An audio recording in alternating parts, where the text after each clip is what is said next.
What happens if you have carb loaded for an event, but then come race day, your event doesn't happen or doesn't happen quite the way that you had planned? Have you then eaten too much? Do you need to restrict? This is a common question I've had with people, and it's a question that came up a couple of times on this weekend when I was planning to do a lap of the island in Majorca. And so what happened was this event has been planned for a couple of weeks, and there was some rumors of some storms and rumors that it might rain. So we got up early and we started the ride, hoping for the best, and it just wasn't the day for it. And I'd done a carb load the day before. I'd eaten over 500 grams of carbohydrate. And I know that if I do that, I'm going to feel really well on the day on when I do an event. I'm going to perform my best and I can actually have more speed and more power and more longevity when it comes to climbing, which is my weakest. If I'm on the flats, I'm fine. But if I'm climbing, I can struggle a little bit. And I was never worried about having eaten too much. So as a woman, for women to carb load properly, we have to eat more than we need on an everyday basis in order to hit that 500, 600 grams or whatever it is carbohydrate to sort of reach around that 10 grams per kilogram body weight. So for me, I'm 62 kilos. I'm generally trying to get about 600 grams of carbs, but I also know 500 to 600 is a good sweet spot for me, which is what I did the day before.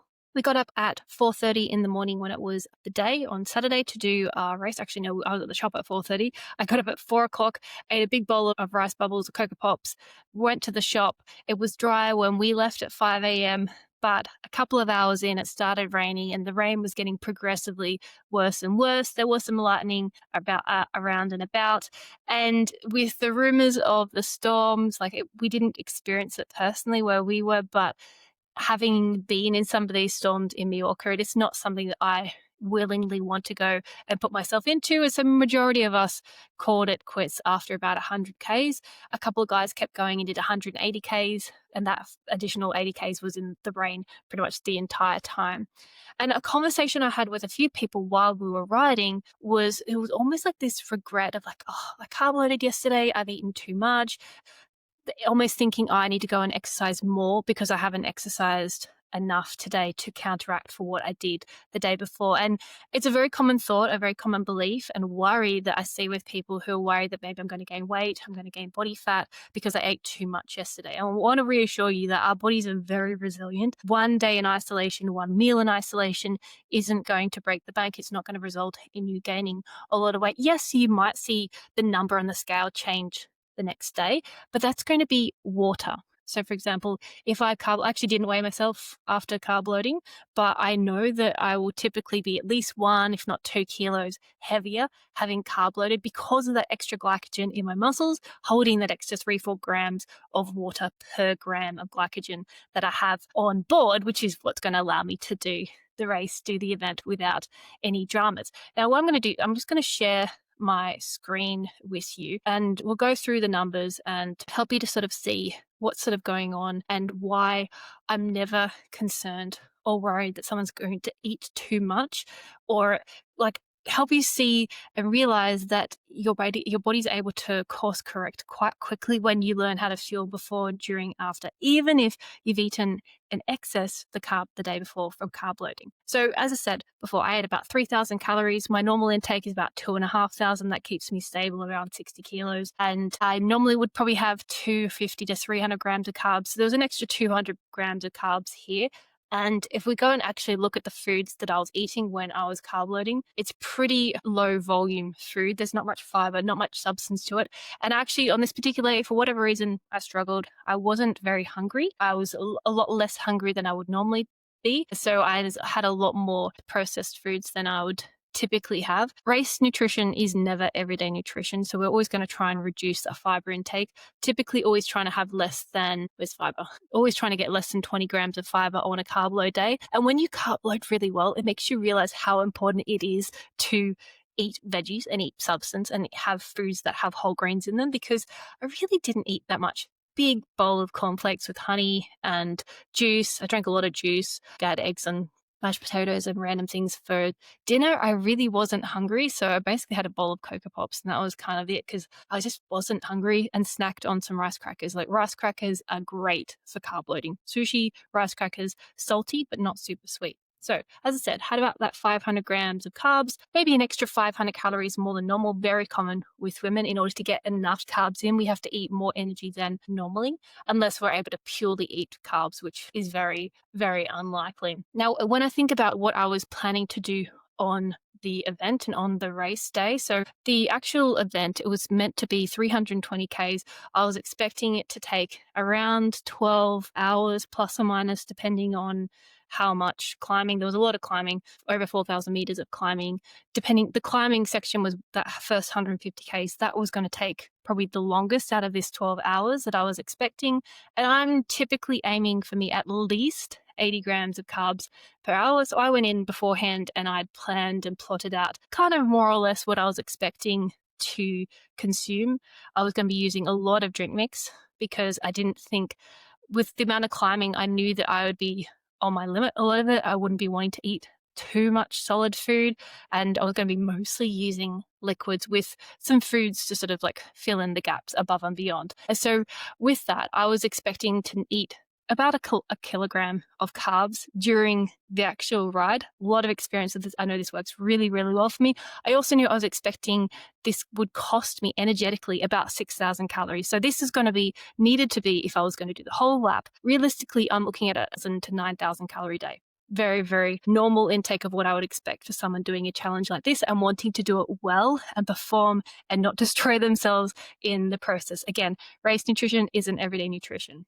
Now, this is what I'd planned to do, not what I actually ended up doing. And so if I want to actually think about what I did end up doing, let me just copy this one. This is how I work with my clients a lot when I'm doing their nutrition one-on-one and doing nutrition coaching with people, because we want to be using our training sessions to test and experiment and figure out what works in everyday life in training. So then when it comes to a race day, an event, so again, I wasn't doing this as a race. I was just like trying to complete it, but I knew that I can do up 80 grams of carbs an hour from these products really well with no dramas, plus extra sort of foods. And we had these different food zones and aid stations along the way that were planned. So I knew between each section, this is what I want to eat and drink and be carrying with me or taking along with me, and that it will help serve me well. So in the end, I had 3 bottles of drink mix, and I also had a white bread sandwich that had 2 pieces of bread. Let's change that to 2 pieces of that, not a huge amount, and there was like probably cheese, a couple of slices of cheese on there. Let's say we've got 2 slices of that, and there was some ham on there as well. So in the end, compared to what I actually expended, you'll see that I didn't eat all that. Let me find ham in Spain. Let's look at ham on.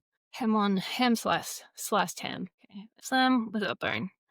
And we got 2 slices. I don't know. It's probably going to be about 2 slices is probably going to be, I reckon, about 40 grams, about 40, 50 grams. 40 grams of ham. So I probably ate about 1,500 calories in total, maybe at a push. I probably didn't quite finish the full bottles of drip mix. So I probably had maybe 2.5 in total, realistically, because there was some left over at the end of the day, but probably got through about 1,300 calories in total of the ride of what I did. And so, as I was saying, the ride was changed, and the ride was not what we sort of anticipated and expected to see. So if we go to the map here, you'll see that the actual plan was to do the entire lap of the island, which is it was going to be 320 kilometers. Didn't end up doing that. We did end up calling it quits, or I called it quits. At this sort of time point, there was always going to be 3 sections for me to get home and to get back here. It was either going to be here, here, or here. If was probably the 3 spots that I could probably choose to get back early if I wanted to avoid the storm, which I did. I didn't want to be in the storm if and where it happened. And I've seen some huge rocks that fell onto the road further down later in the day. So I think it was definitely the right decision from all of us involved. But this is what I rode. I did 100 Ks here in the cold, in the wet. And the thing to note is that when it's cold, when you're wet or it's snow, your body is using more energy, more carbs, more fuel than normal to help fuel and keep you alive, keep you warm. And I mean, I had probably had half a liter of water in each shoe by the end of the day because it was so much torrential rain during that period. This ride was about 4 hours. The ride just 4.5 hours. And typically I would be expecting I'm burning usually about at least 500 calories per hour in these sorts of rides, more so when it's climbing, more so if it's harder and higher intensity. For a 4-hour ride, I would expect at least 2,000 calories, 2,000 to 3,000 calories being burnt. And what you can see, this is a new feature of Training Peaks, and I've done testing in the data. So the numbers that are coming up here for me are like pretty much bang on, which with what has been tested with me in the past. But of that, probably about 2,700 calories are coming purely from carbohydrate. And I'm always reassuring people, like, it's almost impossible to eat enough on the bike to match what you're expending, because if you're expending best part of 500, 600, 700 calories an hour, that is a lot of carbs, a lot of sugar that we need to be eating. And as I said, like I got in 1,300 maybe in total during that particular ride. So it's a fraction of what I expended. And that's where the carb loading and what I did the day before is going to blend over into this day. So what we did yesterday impacts today, what we do today impacts tomorrow, vice versa. And so these conversations I was having on the bike about how, like, oh, I've eaten too much, I need to go and burn more calories, is like, you will still be in a deficit, because if, say you did have 500 calories extra from yesterday, some of that is going to be used in today's ride, sure, but you're probably still going to get to the end of this ride and still be in a deficit and still need more food. So don't worry if you've had a day and maybe you didn't do any riding at all. So in this situation, we did ride and we did get some riding in. We got a 4.5 hour ride in. It's actually a great ride. I really enjoyed it.